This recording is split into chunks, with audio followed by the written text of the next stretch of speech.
اعوذ باللہ من الشیطان الرجیم، بسم اللہ الرحمن الرحیم۔ پروگرام صحت اور آپ کے ساتھ آپ کا میزبان کلیم خان حاضر ہے۔ آج ہم گفتگو کریں گے جلد کے امراض کے اوپر۔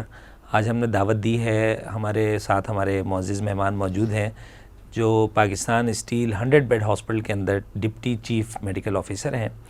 تو آپ کو آج ہم نے زحمت دی تھی کہ ہم ان امراض کے اوپر جو جلد سے خاص طور پر متعلق ہیں ان پر بات کریں۔ اس پر بات کرنے سے پہلے میں چاہوں گا کہ ڈاکٹر صاحب آپ ہمیں کچھ 100 بیڈ ہاسپٹل کے بارے میں بتائیں۔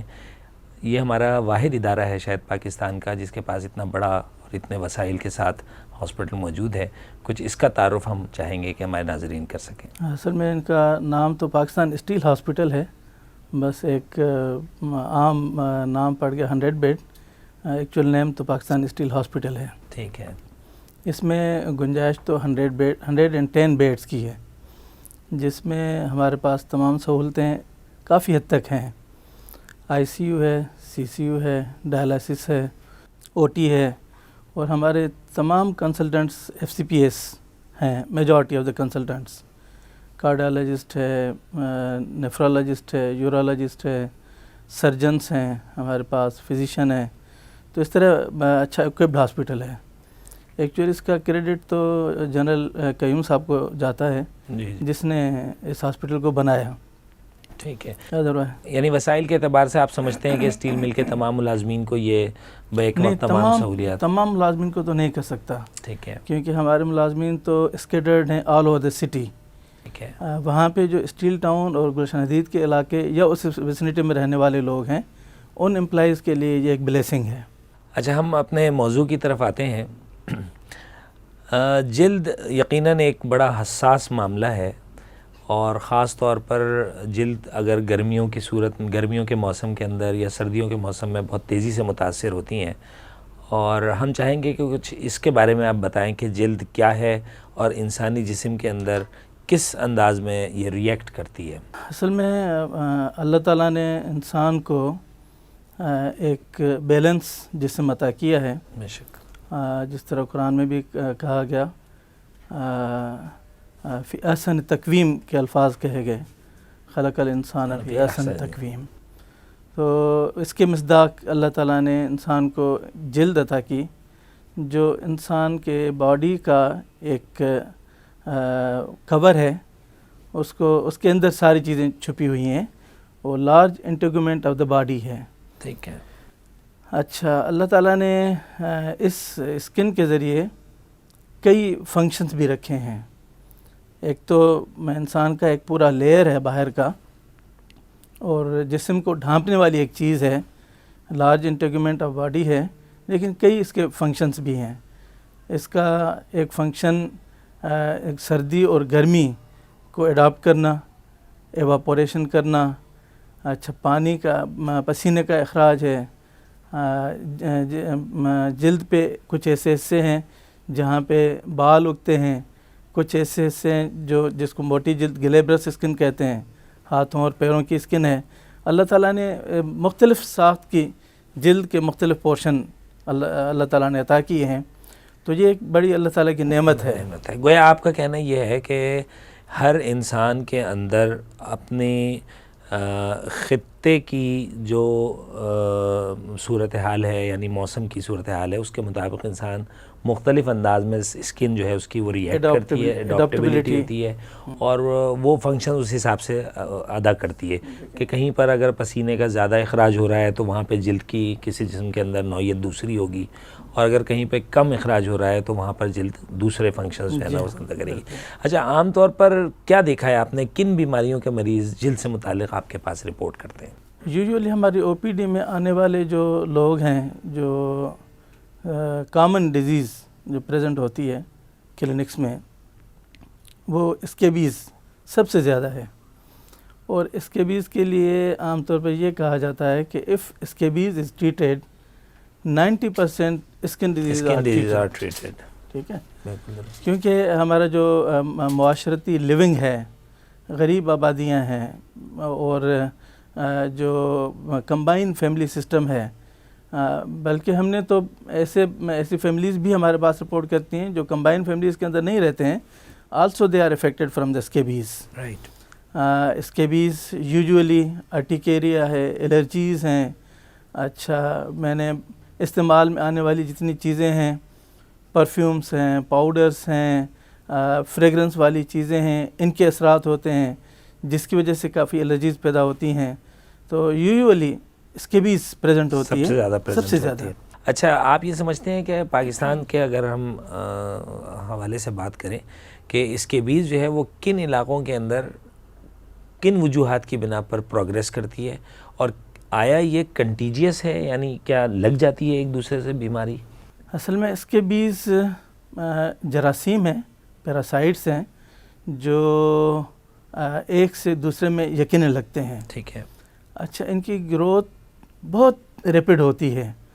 ہم نے تو اپنے پی جی شپ کے دوران جناح ہاسپٹل میں فیمیل سارکوپٹس کیبائی میں نکال کے اور مائکروسکوپ پہ خود دیکھی بھی، اس کی سلائیڈ بھی بنائی ہیں. تو ہمارا تو عینی مشاہدہ ہے کہ جراثیم کس طرح بڑھتے ہیں اور ان کی ریپڈ گروتھ ہوتی ہے. ٹھیک ہے. یوجولی جو ایسی آبادیاں جہاں پہ کمبائن فیملی سسٹم ہے، اوور کراؤڈیڈ آبادیاں ہیں، وہاں پہ اس کے چانسز گروتھ کے بہت زیادہ ہوتے ہیں. ایک سے دوسرے سے لگتی ہے. فیملیز میں اگر ایک فیملی میں کسی ایک فرد کو ہو جائے تو ہمیں پوری فیملی کو ٹریٹ کرنا پڑتا ہے. چاہے کسی اور کو خارش نہ ہو تب بھی کرنا پڑتا ہے. ادروائز اس میں صفائی کا بھی کچھ رول ہے کہ صفائی کا بھی رول ہے. جب اس کے لیے ہم انسٹرکشن دیتے ہیں ٹریٹ کرتے وقت تو میڈیسن سے زیادہ ہم اس پہ توجہ دیتے ہیں کہ بھئی آپ کے کپڑے نیٹ اینڈ کلین ہونے چاہیے، آپ کی بیڈ شیٹ ہے، آپ کا پلو کور ہے، آپ کی چادر ہے. بلکہ اس کے لیے ہم یہ بھی کہتے ہیں کہ اگر آپ اس کو سارا دن دھوپ پہ رکھ دیں، ظاہر ہے اس میں کوئی قیمت نہیں لگتی ہے انسان کی. سن لائٹ اللہ تعالیٰ نے وافر مقدار میں ہمارے اس علاقے میں دی ہے. اس میں رات کو پہننے والے کپڑے ہیں، بستر ہے. اگر ہم 3-4 گھنٹے بھی تپتی ہوئی دھوپ پہ چھوڑ دیں اور ڈیلی اس طرح کر لیں تو میں سمجھتا ہوں 7-8 دن کے اندر ہم اس کے بیچ کو ایریڈیکیٹ کر سکتے ہیں اس فیملی میں، خاص طور پر فیملی کے اندر ود ان دیٹ فیملی. اچھا آپ سمجھتے ہیں کہ موسم کا بھی اس پر کوئی وہ ہے اثر ہوتا ہے؟ عموماً تو دونوں موسموں میں زیادہ اس کا افیکٹ ہوتا ہے. سردیوں میں بھی ہوتا ہے. سردیوں میں پریزنٹیشن اس طرح ہوتی ہے کہ ڈاکٹر صاحب رات بھر نیند نہیں آتی، کھجا کے بے حال ہو جاتے ہیں، خون نکل آتا ہے، میٹھی میٹھی خارش ہوتی ہے. ایون گرمیوں میں بھی یہی ہوتا ہے، لیکن گرمیوں میں کچھ ادر فیکٹرز ہوتے ہیں، پسینہ ہوتا ہے، کبھی بجلی چلی گئی، عموماً جو ہوتا رہتا ہے. گرمی ہونے لگی، اس میں اور فیکٹرز ٹریگر کرتے ہیں اس کو، خارش کو. دونوں موسموں میں پریزنٹ ہوتی ہے. اچھا موسم کے اعتبار سے آپ سمجھتے ہیں جیسے آج کل گرمیوں کا موسم ہے تو کچھ مخصوص بیماریاں ایسی ہیں کہ جو خاص طور پہ گرمی کے موسم کے اندر پریزنٹ کرتی ہوں؟ اس میں یوجولی تو ارٹیکیریا ہے، الرجیز ہیں جو اس موسم میں زیادہ کھجلی سے ریلیٹڈ ہے، جس میں پورے جسم پہ دپڑ سے بن جاتے ہیں. ٹھیک ہے. اور خارش ہونے لگتی ہے. یہ یوجولی اس موسم میں پریزنٹ. یہ بچوں میں بھی ہوتی ہے، بڑوں میں بھی ہوتی ہے، بڑوں میں بھی ہوتی ہے. تو بچوں میں اس کی بھی بہت زیادہ ہوتی ہے اور انٹریٹ ہو جائے تو بڑا مسئلہ ہوتا ہے اس کا. تو یہ بڑھ کر کسی خاص قسم کی خطرناک قسم کی بیماری میں بھی تبدیل ہو سکتی ہے؟ نہیں، خطرناک کوئی جان لیوا بیماری نہیں ہے، لیکن اس طرح کی بیماری ہے کہ اس سے آدمی کو چھٹکارا نہیں ہو سکتا. ایسی یعنی کوفت ہوتی ہے انسان کو، اریٹیٹنگ ٹائپ کی ہوتی ہے، لیکن یہ اللہ نہ کرے کسی میلیگننسی کی طرف نہیں جاتی ہے. کوئی اس کا میلیگننسی سے کوئی تعلق نہیں ہے. البتہ لیٹر اسٹیجز میں اگر انٹریٹڈ ہو تو اس میں پس والے دانے، پیپ والے بڑے بڑے دانے نکل آتے ہیں. آپ سمجھتے ہیں کہ گھر میں عموماً ہماری جو پرانی خواتین اور بزرگ حضرات ہیں وہ ٹوٹکوں کا استعمال اور دیسی فارمولے جو ہیں وہ استعمال کرتے ہیں، کیا ان بیماریوں کے لیے آپ اس پہ کوئی روشنی ڈالیں گے کہ ان کی طرف جانا چاہیے یا فوراً ڈاکٹر کی طرف رجوع کرنا چاہیے؟ اصل میں اس میں بات کلیئر تو یہی ہے کہ اس طرح کی کوئی بھی پرابلم پیدا ہو تو فوراً ڈاکٹر کے پاس جانا چاہیے. ظاہر ہے ٹوٹکے بھی استعمال ہوتے ہیں، لیکن ٹوٹکے گھروں میں جو ہم نے دیکھے یا جو ہمارا آبزرویشن ہے، یوجولی بچوں کے کیل مہاسوں کے لیے ٹوٹکے ہوتے ہیں، کلر بہتر کرنے کے لیے ٹوٹکے ہوتے ہیں، یا الرجیز کو روکنے کے لیے اس طرح کے ٹوٹکے ہوتے ہیں. مختلف چیزیں استعمال کرواتے ہیں جن کا استعمال کرنا درست نہیں ہوتا ہے اور ان سے جو کمپلیکیشن پیدا ہوتی ہیں پھر ان کو ٹریٹ کرنے کے لیے ایک لمبا ٹائم بہت زیادہ مشکل ہو جاتی ہے. آج کل ٹی وی چینلز کے اوپر خاصی ٹوٹکوں کی بات ہوتی ہے، تو کیا آپ سمجھتے ہیں کہ ان ٹوٹکوں کو پر دھیان دینا چاہیے اور انہی پر دینا چاہیے یا ڈاکٹر کی طرف بھی رجوع کرنا چاہیے؟ میرا تو خیال ہے کہ میڈیا پہ ٹوٹکوں کے آنے سے لوگوں میں ایک غلط ٹرینڈ پیدا ہوتا ہے. بالکل. ان کی یعنی لوگ ان پڑھ لوگ بھی ہوتے ہیں، ان ایجوکیٹڈ بھی ہوتے ہیں، تو لوگ ان کی اتھینٹسٹی سمجھتے ہیں کہ میڈیا پہ ایک بات بتائی گئی. بچیاں آتی ہیں ہمارے کلینک میں، بتاتے ہیں کہ فلاں فرد نے یہ ٹوٹکا بتایا، اس طرح کرنا ہے، اس طرح کرنا ہے. میں سمجھتا ہوں کہ اس طرح کی چیزیں میڈیا پہ بھی نہیں آنی چاہیے کہ ان ایتھیکل چیزیں میڈیا پہ آئیں اور لوگ اس کو فالو کریں اور اس کمپلیکیشن میں مبتلا ہوں. تو میرا تو مشورہ یہ ہے کہ ڈائریکٹلی ڈاکٹر سے رجوع کرنا چاہیے ٹوٹکوں کی بجائے. آپ کا خیال ہے کہ ان ٹوٹکوں پہ بجائے توجہ دینے کے ڈاکٹر سے مشورہ کیا جائے، اور اگر کوئی ہمیں اسلامی تاریخ میں کوئی ایسی چیز ملتی ہے کہ جس کے اندر ہمارے صحابہ کرام یا حضور صلی اللہ علیہ وسلم عمل پیرا رہے ہوں، تو وہ یقیناً ہم استعمال کر سکتے ہیں. وہ یقیناً ہم کر سکتے ہیں لیکن یہ کہ وہ تو ساری وہ جو چیزیں ہیں وہ صحت کے اصولوں کے مطابق ان کی بالکل اس پہ راضی ہے. اچھا، خوراک کا آپ کیا سمجھتے ہیں کہ بہتر خوراک، پانی کا وافر مقدار میں پینا، اس کا کیا جلد کے اوپر ایک بہتر اچھا مثبت انداز کا اثر پڑتا ہے؟ ہاں، بہت اچھا آپ نے سوال کیا. اس لیے کہ جن فیملیز میں، جن بچوں میں کھانے کا معیار بہتر رہتا ہے، ان کی صحت اچھی ہوتی ہے، اسکن کا گلو بہتر ہوتا ہے. اور جہاں پروٹین کی کمی ہوتی ہے، کاربوہائیڈریٹ کی کمی ہوتی ہے، یا مائیں اپنے بچوں پہ اتنا توجہ نہیں دیتی ڈائٹ پہ، ان کے ریزنز کئی بھی ہو سکتے ہیں. کہیں پاورٹی بھی ہے، کہیں وسائل کی کمی بھی ہے، لیکن اس کے باوجود بھی جو کچھ اللہ تعالیٰ نے وسائل دیے ہیں اس میں بہتر انداز سے پرورش ہو سکتی ہے بچوں کی، اور انسان کی غذا اچھی مل سکتی ہے. ہمارے سراؤنڈنگ میں جتنی اللہ تعالیٰ کی نعمتیں ہیں، غذائیں جتنی بھی ہیں، ان میں یقیناً ہر چیز میں اللہ تعالیٰ نے ایک ہمارے لیے فائدہ بھی رکھا ہے، اور ہماری قوت، توانائی سب کچھ اس سے بحال ہوتی ہے، جو ہمیں ظاہر میڈیسن سے نہیں حاصل ہوتی ہیں. میں عموماً مشورہ دیتا ہوں مریضوں کو، ہر چیز پہ ایک سخت پرہیز کا عمل شروع کر دیتے ہیں. تھوڑی بات ہوئی، یہ چیز بھی بند کر دی، یہ چیز بھی بند کر دی، چاول بھی نہیں کھاتے ہیں، گوشت بھی نہیں کھاتے ہیں، مچھلی بند کر دی، انڈا بند کر دیا. اس طرح کی ساری چیزیں انسان کی تو بند ہو جاتی ہیں. ڈیفینیٹلی جو پروٹین کا لاس ہوتا ہے، جو انسان کی قوت مدافعت بڑھنی چاہیے، اس کا لاس ہوتا ہے. تو میں ان بزرگ خواتین کو یا بچوں کو، لوگوں کو سمجھاتا ہوں کہ اس سے جتنا آپ کا لاس ہوگا وہ آپ میڈیسن سے ریکور نہیں کر پائیں گے. لہٰذا آپ کی بہتر غذا آپ کی صحت کے لیے ضروری ہے. پانی کا بہتر استعمال، وافر استعمال آپ کی اسکن کے گلو کو بہتر کرے گا. تو یہ چیزیں ڈیفینیٹلی ایک بڑا رول پلے کرتی ہیں. گویا آپ کا خیال یہ ہے کہ تمام میڈیسنز اور جتنا بھی جو پروڈکٹس ہمارے پاس مارکیٹ میں موجود ہیں، ڈاکٹرز پرسکرائب کر رہے ہیں، وہ ان کا کروڈ فارم کے اندر، یا جو ایک بنیادی اس کا ماخذ ہے، وہ ہمارا یہی خوراک ہے. اور خاص طور پہ یہ سبزیاں اور پھل، ان کا استعمال اگر وافر مقدار میں رکھا جائے تو ہم ان سے وہ تمام جو ہے وائٹامنز جو ہے نیچرل فارم کے اندر ایکسٹریکٹ کر سکتے ہیں، اور ہمیں اس کا فائدہ ہو سکتا ہے. اچھا، پانی جلد کے لیے کتنا مفید ہے، اور کتنا ہم آپ کے خیال میں ایز اے طبیب آپ سمجھتے ہیں کہ انسان کو ایک دن کے اندر 24 گھنٹے کے اندر انٹیک ہونا چاہیے اس کا؟ اچھا، پانی کا ظاہر انسانی جسم میں بڑا رول ہے. خود قرآن کے الفاظ ہیں، وَجَعَلْنَا مِنَ الْمَاءِ كُلِّ شَيْءٍ حَيٍّ، ہم نے پانی سے ہر چیز کو زندگی دی ہے. تو یہ ایک بیسک پرنسپل ہے کہ ہماری جلد کے لیے، ہماری صحت کے لیے جو بیسک رول پانی کا ہے وہ ظاہر ہے کسی اور چیز کا نہیں ہو سکتا.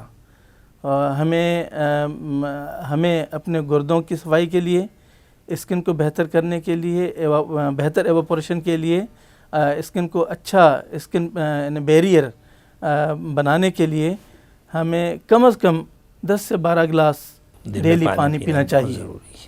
اور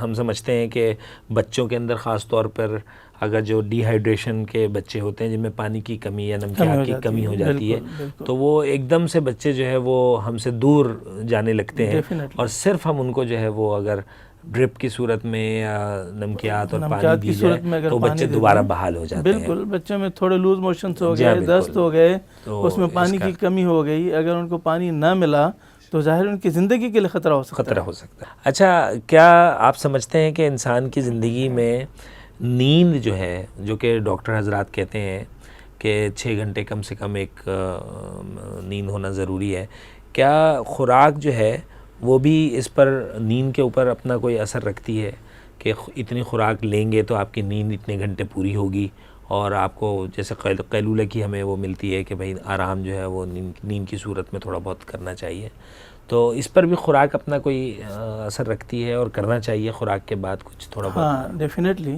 یہ تو حدیث بھی ہے اور صحت کے اصولوں کے مطابق ہے کہ کھانا کھانے کے بعد قیلولہ کرنا یا رات کے کھانے کے بعد کچھ واک کر لینا، چل پھر لینا، اور اپنے نیند کا خیال رکھنا۔ 6-8 گھنٹے عموماً جو نیند کا ہے، اگر اس سے انسان کا ذہن ریلیکس رہتا ہے، انسان کو نئی انرجی ملتی ہے، اور جب انسان کو نئی انرجی ملتی ہے اور انسان کو پوٹینشیل ملتا ہے تو انسان فریش ہوتا ہے، اس کا ایون اسکن پہ بہت اچھے اثرات ہوتے ہیں۔ اسکن کے اندر دیکھیں یہ ساری چیزیں، مینٹل اسٹریس ہے، ان غذاؤں کی کمی ہے، یا نیند کا پورا نہ ہونا ہے، یہ چیزیں لیڈ کرتی ہیں کہ انسان کے اندر جلدی بڑھاپا آ جائے اور اسکن کے اندر رنکلز پیدا ہو جائیں، جھریاں پیدا ہو جائیں، اور انسان کی ایج سے پہلے ایک بوڑھے انسان کا لک دینا، ان چیزوں کا عمل دخل ہے۔ نیند کا ٹھیک نہ ہونا، غذا کا پورا نہ ہونا، یا مینٹل اسٹریس، یہ چیزیں بہت کردار ادا کرتی ہیں۔ یہ بہت بڑا کردار ادا۔ اچھا، یہ جو آنکھوں کے گرد حلقے پڑ جاتے ہیں تو یہ بھی اسکن کی کوئی ایسی وہ ہے یا نیند کی کمی کی وجہ سے ہوتا ہے؟ نہیں، اس کا یوزول تعلق تو نیند سے نہیں ہے، ٹھیک ہے، یوزول، لیکن جن لوگوں کو بے آرامی رہتی ہے ان کے اندر بھی یہ عموماً دیکھا گیا ہے، لیکن کوئی اس کا ریلیشن نہیں ہے۔ ہاں، البتہ فوٹو سینسیٹیوٹی ہے، بعد دھوپ کا ایکسپوئر ہے، کاسمیٹکس کا استعمال ہے، کریموں کا استعمال ہے، وہ حلقوں کا ایک سبب بنتی ہیں۔ کیا کچھ دوائیں بھی آپ کی نظر میں ایسی ہیں کہ جن کے سائیڈ ایفیکٹس ایسے ہوتے ہیں کہ جو اسکن کے اوپر ظاہر ہوتے ہیں، اور ان کی پریزنٹیشن جو ہے وہ سائیڈ ایفیکٹس کی ان دواؤں کی ہمیں اسکن کے اوپر نظر آتی ہے؟ ہاں ڈیفینیٹلی، سائیڈ ایفیکٹ اسکن پہ کافی دوائیوں کے بھی ہوتے ہیں۔ مثلا ایک عام استعمال کی ایک دوا ہوتی ہے سلفا گروپ بھی ہم اس کو کہتے ہیں، سپٹران، یا اس طرح کی کوئی اس فیملی سے تعلق رکھنے والی دوائیاں اگر کسی فرد کو سوٹ نہ کریں تو ان کو زبردست الرجی ہوتی ہے۔ اس میں فکس ڈرگ ایرپشن ایک پرٹیکولر جگہیں ہیں، فیس پہ ہے، گروئن پہ ہے، ایبڈومن پہ ہے، اس طرح کے بڑے بڑے پلاکس، ہائپر پگمنٹڈ پلاکس بن جاتے ہیں فکس ڈرگ ایرپشن کی صورت میں، یا جنرلی ارٹیکیریا کی صورت میں، یا ایون اسٹیون جانسن سنڈروم جس میں پورا منہ پھول جاتا ہے، خون نکلنا شروع ہو جاتا ہے۔ یہ ساری دوائیوں کے سائیڈ ایفیکٹس تو ہیں، لیکن ان کے جو جس کو سوٹ نہ کریں۔ ڈاکٹر صاحب، یہ جو ہمارے پاس آج کل لیزر کی صورت کے اندر جلد کے کچھ علاج جو ہے وہ جگہ جگہ لکھا ہوا ہوتا ہے کہ لیزر سے یہاں پہ علاج کیا جاتا ہے، یہ کیا چیز ہے اور اس کے کیا اثرات ہیں اور کیا یہ کرانا چاہیے؟ لیزر کا بھی ایک ماڈرن اور افیکٹو علاج ہے۔ ظاہر لیزر کی ریڈیشنز جو ہوتی ہیں کسی فریکوینسی پہ ٹریٹ کرنے کے لیے استعمال ہوتی ہیں۔ اس میں مختلف اور پروسیجرز بھی ہیں لیزر کے علاوہ بھی۔ ان کے جو اچھے رزلٹس ہم نے دیکھے ہیں وہ ہرسوٹزم میں بال جو نکلتے ہیں بچیوں کے اندر، عموماً کارٹیسون کی دوائیاں جب استعمال کرتی ہیں بچیاں چہرے پہ، اور یہ آرچی کریمیں مختلف جس میں کارٹیسون شامل ہوتا ہے، کاسمیٹکس جن میں بھی کارٹیسون شامل ہوتا ہے، وہ ریزن بنتا ہے بچیوں کے چہرے پہ بالوں کا۔ جب بال نکل آتے ہیں تو بچیوں میں ایک بڑا پرابلم ہوتا ہے۔ ان کے لیے ایک اسسمنٹ ہم کرتے ہیں کہ either this is due to hormonal imbalance یا پھر اس کے کوئی ایکسٹرنل ریزنس ہیں۔ تو یوزولی اس طرح کے علاج تو لیزر سے بہتر طریقے پہ ہو سکتے ہیں، لیکن اس کی وجہ سے کبھی ایڈورس ایفیکٹس بھی اسکن پہ ہو جاتے ہیں، جو بہت سیویئر ہوتے ہیں، شاذ و نادر ہوتے ہیں، لیکن ایک اچھا ٹریٹمنٹ ہے، الٹرنیٹ ٹریٹمنٹ ہے۔ ڈاکٹر صاحب، بالوں کے جھڑنے کے اسباب کے بارے میں آپ کا کیا خیال ہے کہ کیا وہ ظاہر ہے کہ جلد کے اوپر ہی ہمارے بال موجود ہوتے ہیں، تو بالوں کا جلد جھڑ جانا آج کل ایک بڑا کامن ایک مسئلہ ہے، یا بالوں کا سفید ہو جانا، تو اس بارے میں آپ کیا سمجھتے ہیں کہ کیا اثرات ہوتے ہیں؟ کیا وہ دواؤں کی وجہ سے ہے، یا موسم کی وجہ سے ہے، یا غذا کی وجہ سے ہے؟ کیا آپ سمجھتے ہیں؟ اچھا، بالوں کا عموماً جھڑ جانا اس کے ریزنز تو کئی ہیں، جن میں جینیٹک ریزن بھی ہے، ٹھیک ہے، جینز سے کیری کر کے اگر کوئی فرد میں بالنس ہو جاتی ہے تو بھی یہ بھی ایک ریزن ہے، یعنی پیرنٹس سے، فیملی کے تھرو اگر آتا ہے، جس کو موروثی بھی کہتے ہیں۔ نمبر 2، کچھ چیزوں کی وٹامنس کی کمی کی وجہ سے بھی ہو سکتے ہیں، لیکن یوجولی جو میں نے دیکھا ہے اپنی پریکٹس میں، وہ ان چیزوں کا میں نے غیر معیاری شیمپوز کا استعمال ہے، مختلف ایسے تیل بنا کے مختلف چیزوں سے جو استعمال کرتے ہیں جو اتھینٹک نہیں ہوتے ہیں، ان کے استعمال سے بھی زیادہ بال جھڑ جاتے ہیں۔ اور بالوں کے جھڑنے میں مینٹل اسٹریس کا بھی ایک بڑا فیکٹر ہے، ٹینشن، مینٹل اسٹریس، وہ بھی بالوں کے گرنے کا ایک ریزن بنتے ہیں۔ یہی چند اسباب ہیں جو بال گرنے کے اسباب بنتے ہیں۔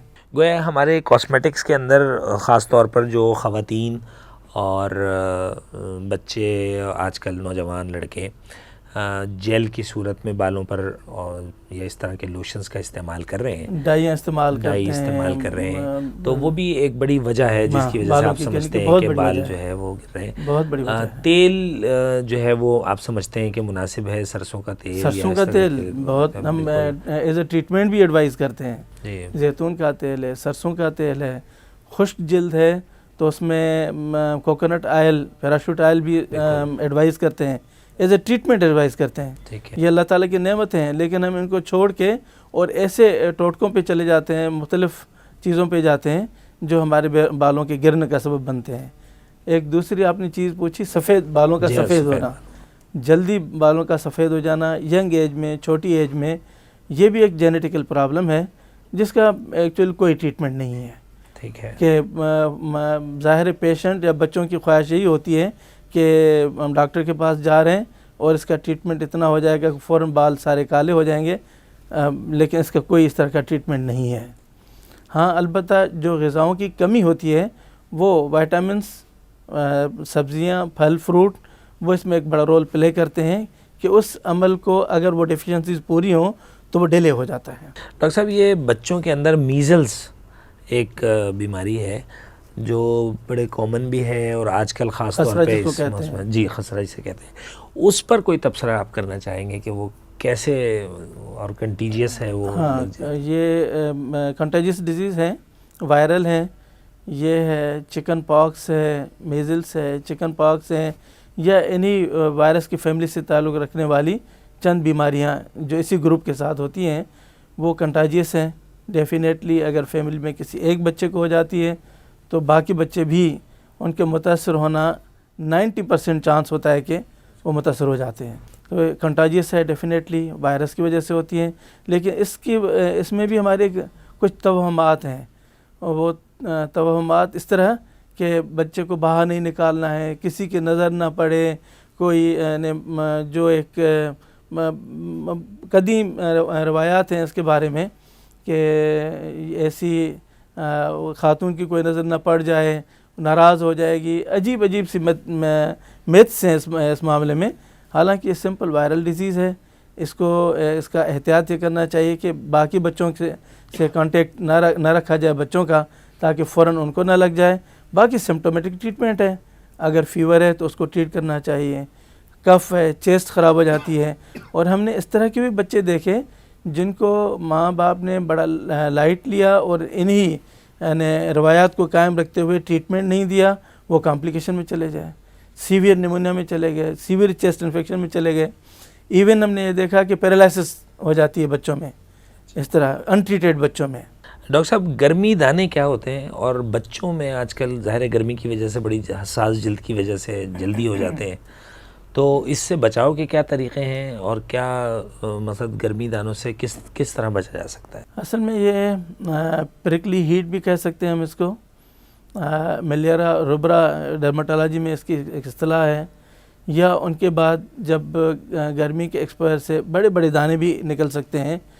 تو یوجولی جو بچے تپتی ہوئی دھوپ میں باہر نکلے ہوئے ہوتے ہیں، کھیل رہے ہوتے ہیں اور ڈسٹ میں دھوپ میں اپنی صحت کا خیال نہیں رکھتے ہیں، تو ان افراد میں اس طرح کے دانے اور اس طرح کے ایرپشنز پیدا ہو جاتے ہیں، جس کی وجہ سے ظاہر ہے بڑی تکلیف دہ ہوتے ہیں.